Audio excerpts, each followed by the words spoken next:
Godzilla vs. Kong is directed by Adam Wingard. It stars Alexander Skarsgård, Millie Bobby Brown, Brian Tyree Henry, Kyle Chandler, and Rebecca Hall. Godzilla vs. Kong is very self-explanatory in its title in regards to the plot. Basically, Godzilla, he rains terror around the city. Humanity calls on another legend, King Kong, to stop Godzilla. We get one of the biggest fights of the century, and we focus on human characters who are trying to make sense of the whole scenario. So, Godzilla vs. Kong is one of the most anticipated films of 2021, probably one of the most anticipated films ever. I was in the minority in terms of being excited for this film because, in all honesty, I wasn't very excited.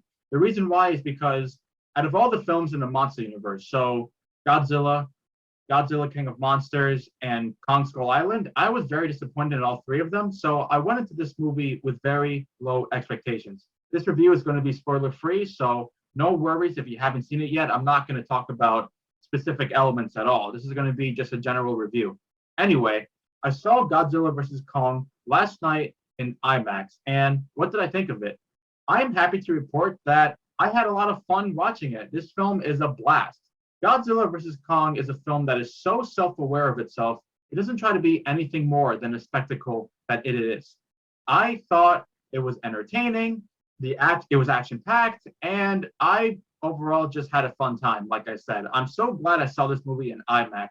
I don't love this movie, but watching this movie in IMAX with a packed audience, it was a glorious experience. Movie theaters are coming back the way they used to be, and that makes me so happy. I mean, when I drove to the theater and had a little bit of a difficult time finding a parking spot, I had a smile on my face. Usually I never would say that, but given the circumstances of the coronavirus pandemic and everything else, I was happy watching in the theater and watching people react. It was a great experience. Well, anyway, let's go back into the movie specifically. So the acting, you have, like I said, you have Rebecca Hall, Brian Tyree Henry, Kyle Chandler, bunch of other people. Everyone does a good job with what they're given with. I would not say there's one actor who gives such an incredible performance that really sticks out. But throughout these movies, you have very talented actors, and they just do with what they're given with. I always found the writing for the characters to be very weak. Although in this movie, it's an improvement, although nothing really to run home about. But you don't watch this movie for the characters or the story. You just watch this movie because you're watching Godzilla and Kong fight.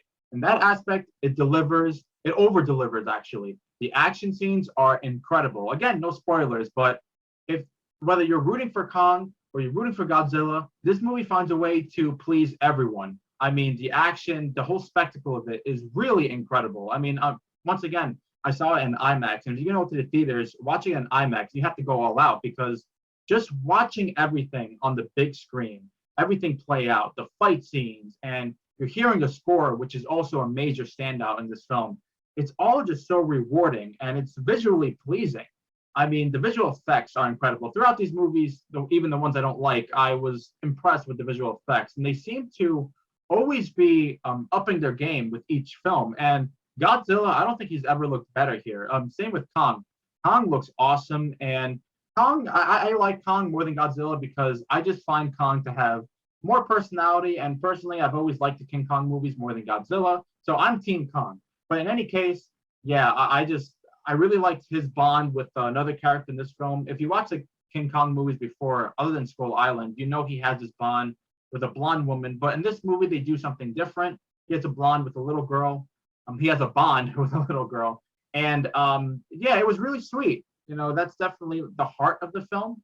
And like I said, it was just fun in that, in many aspects.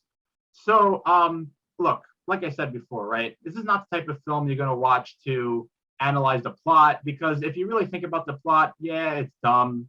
Does it really make sense? Not really. The characters, like I said, they're not that compelling. But you go in watching Godzilla fighting Kong. It's under 2 hours, which I'm happy about because it doesn't overstay its welcome and it doesn't feel too short where the viewer is going to want more. I think it just delivers exactly what the people want. So I'm going to give Godzilla versus Kong a 7 out of 10. Again, I'm not going to go into specific, details about the movie and what about the fight is great and how it goes down because that's just going to be me spoiling it for you. But in any case, I'm going to give this movie a 7 out of 10 and knows exactly what it is. I finally like a movie in this franchise. Thank God. And no, it's not an April Fool's joke. I know I'm recording this video on April 1st, but no April Fool's joke. I like this movie. I had a lot of fun. Similar to my review of Nobody, it's just the type of movie that knows exactly what it is, and it just does what it does well. So that's my review of Godzilla versus Kong. A short review, but yeah, I mean, you guys are going to see it anyway, despite what I say, and you guys should see it. I think fans of the universe especially will like this. And if you just want to watch Godzilla fight Kong in glorious ways, look no further. It's on HBO Max, and it's also playing in theaters. If you feel safe to go to the theaters, watch it in IMAX. Take my word. That's my review of Godzilla versus Kong. Thank you guys for watching. I really do appreciate it. And feel free to like, share the video, and subscribe to the channel if you already haven't. My next movie review will be for The Unholy. That's a new horror film coming out in theaters this weekend, starring Jeffrey Dean Morgan. I don't have any expectations for that. I don't know whether to be excited or not, but I'm interested to see it, and I will be having a review of that movie for you guys in a couple of days or so. So look forward to that very soon. Thank you guys again. I will see you guys next time with my review of The Unholy, and that's pretty much it. So thank you guys. Have a good one. Bye.